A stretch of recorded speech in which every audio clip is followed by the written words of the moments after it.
Eto, binigyan kami ng mangga ng aming kapitbahay. Kung makikita nyo, ang mangga nito, Indian mango.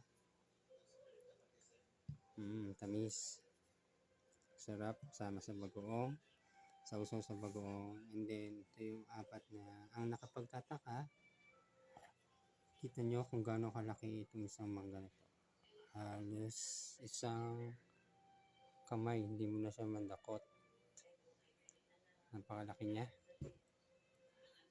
Halos kasing laki siya ng apat na normal na mangga na Indian mango. Diba? Ang laki. Ngayon lang kami nakakita ng ganito kalaking mangga.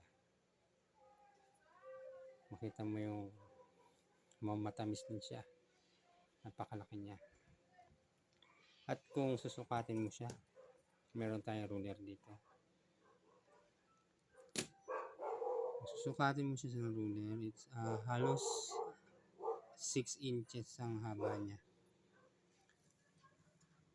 At ang lapad niya is nasa 3.5 inches. So, laki talaga ng mangga na to. So, hindi pa namin nabubuksan. At pag nabuksan natin, tikman natin kung matamis mo siya. Diba? Laki. Halos ang kamay. Isang dakot mo na. Kumpara mo sa